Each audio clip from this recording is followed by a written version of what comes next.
Abusia, Ayariga Parliament is back again. Yes. Now, let's that Afenyo Mark can say.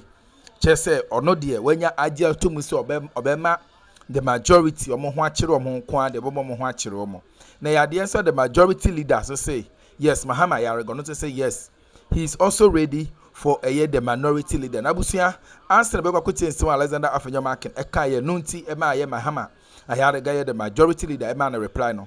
Parliament aswe in a year papa ye Bernard Bedia for a year Akutia and a year Professor Alidu Seidu for a year Temale Central and a year projector at that a year screen or so. We a breaking news, sir. Just say Abba and Ra, you swear or mu in. Now, that for your mark and so Edia Tuja say, or no, or Jitum say near the majority no a year no 2028 or mobile power. Yes, Ghana for say or more emerald power 2028. Into 2028, they will be the majority and they will deal with the NDCs. I will say, and I didn't say, and Alexander Afenyo Markin edited Afenyo Markin etching say more or more boa a year questions are no, and some more boa no backlog or more, and some bisa or more no abusia a dorsum papa. Say on Baba Parliament when you're quite a bisa no or chira a dorsum ye and Casanabusia. Or shall see a bisa no question them Marco, no drew baby no, and Abusiana no equally the car, just say, or car and confoy ye or more a dear free office, and just say in Simbi, and one of my Mahama Ayariga sorry no catch and some other for better as at Nakawa no tomb, and I'm some so walk a car ebano, answer woon yanya cassette, and come in quack, come say, sorry, na pacho. Abusia no catch a for your mark and send your more yeno. Omo, and ye be omo and this for more ye be gap. So I'm obey to send on my buying the bay, ain't seen that ain't so chinabusa with them. I'm Cassapasi or Kunukuti in a course. I will a parliament between Mahama Ayariga, the majority leader and the minority leader. Another Afenyo market. How does say Bemi be a Jabusia? Subscribe, like, and I boy share my for pence and be a tino. And ye be ain't see. They ain't see. Yeah, Papa, another Afenyo market or say they are coming back in 2028. Ghanaians are calling for them. You see, and then few observations I want to put across. So, Speaker, one, on the listed business of members, questions and motions. So, Speaker, we have a backlog of questions. I would plead with Leader of Government Business to work closely with the clerk at table to program the ministers to come. And to our dear ministers, they should prioritize Parliament, because some of the last minute excuses affect members. So, Mr. Speaker, if this week we are not going to have them in, I would plead that the necessary correspondence should get to their desk for them to start coming to answer questions next week. Then, Mr. Speaker, on motions, we have this important motion that I moved. Mr. Speaker, it was seconded and debates commenced. It took us over 7 weeks. We couldn't take the motion on the mass dismissal. The need for Parliament to invite the Chief of Staff to provide guidance. Yes, that is the motion. It's not, it's a matter of record. Because, Mr. Speaker, the burden of that motion really is whether or not the Chief of Staff can, by an administrative directive, instruct chief executives of state-owned institutions to terminate contracts of their employees. They are not part of the mainstream public service. The fact that the state has majority shares in an enterprise does not give unfettered powers to government to, as it were, direct termination of employment. Mr. Speaker. Honorable Minority Leader, respectfully, is your concern not addressed by item numbered 2D? my view is that it is here, there are motions and resolutions. Mr. Speaker, motions may be debated and there are consequential resolutions, if any, taken during the week. And it is the order paper that will specify the motions that are supposed to be taken. So for the purposes of the business statement. Yes, Mr. Speaker, thank you very much for the guidance. We always learn at your feet. Mr. Speaker, the mainstay of my submission really is the fact that this is general. I am only appealing to the leader of government business to ensure that we don't just make general provisions, but then we should ensure that the item or the subject matter appears on the order paper. That is the burden of my call. Okay. Yes, so I agree with you on that score. And I'm taking the opportunity to further reiterate the fact that, Mr. Speaker, these are human rights issues. These are human rights issues. Many Ghanaian youths who were employed 2 years, 3 years, the petitions are all before us. And because of that omnibus directive, Maritime Authority, Ghana Road Fund, GRA, Ghana Gas, Mr. Speaker, all these employees were sacked. The only place guaranteed by the Constitution for their views, is there. But where the people's representative would have to speak for them. Leader, under the rules, it appears you are arguing your Very well, motion. Mr. Speaker, I will rest my case. Mr. Speaker, I will rest my case. I just needed to bring that to the attention of the House. My last point, Mr. Speaker. The majority leader in his opening remarks underscored an important point, that the one who has been nominated for Chief Justice position must come prepared to earn the approval of the House. No, because it's a program. He says it should come prepared. I am not speaking in respect of that matter specifically, but to all nominees who will be appearing before us should take a cue from the majority leader. If you come unprepared, you don't have your judgment, we have questions about your involvement in your boss's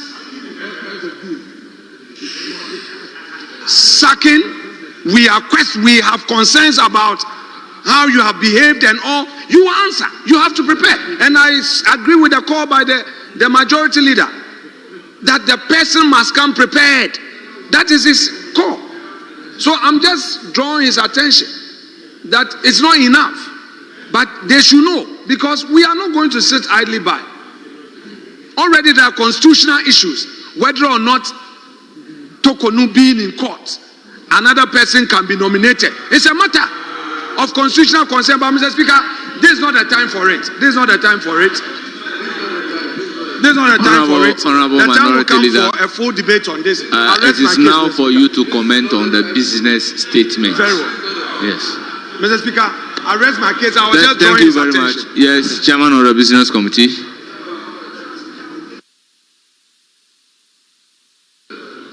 Thank you very much. I just want to assure the minority leader that we will make sure that when questions are asked, ministers are notified and they appear in the House to answer those questions. And on the issues of the pending motions and the issue of the dismissals of some employees of some state institutions or state-owned agencies. I also want to draw the attention of the minority leader to a recent video clip of his at a campaign rally where he was boasting of how, whilst in office as an MPP government, they used their office to improperly recruit people into all sorts of agencies, including the security agencies.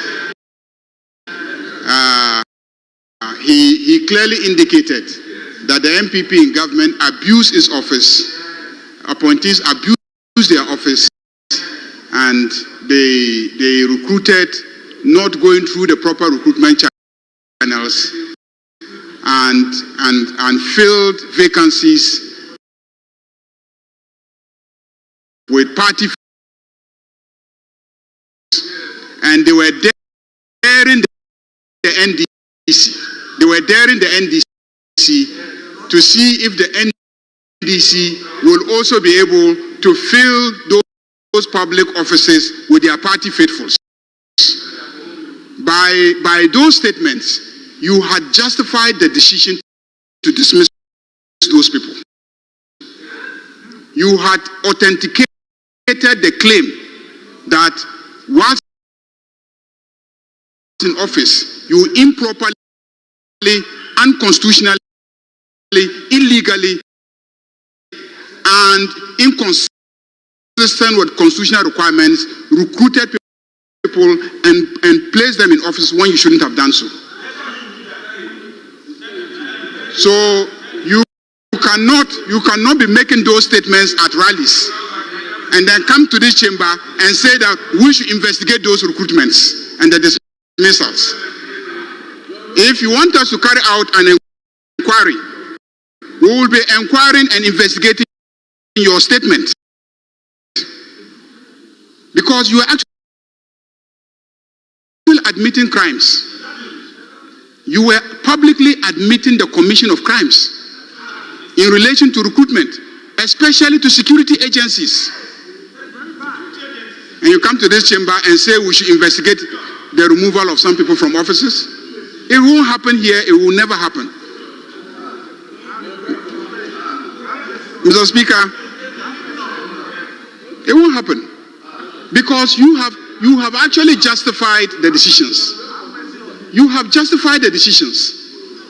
What you said at the rally is a very serious matter, coming from the opposition leader.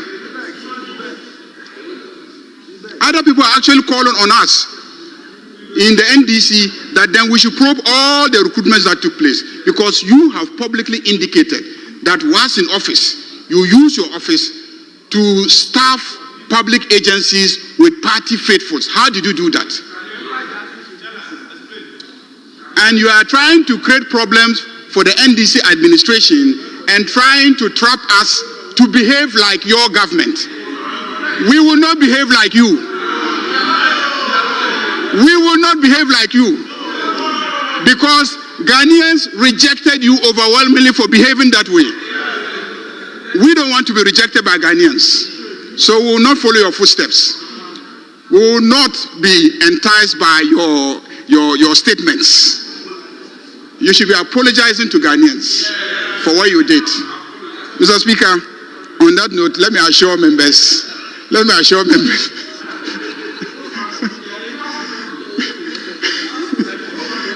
Mr. Speaker, on the issue of the vetting, yes, I stated that and I meant it. This side of the House, even though we have an overwhelming majority and we can approve anybody nominated by the President who is at the presidency on our ticket, we are serving notice that we are committed to doing a diligent job. And so anybody appearing before this House will be properly scrutinized, and the person should earn their nomination and the approval of this House. So that we are committed to. Mr. Speaker, I thank you very much.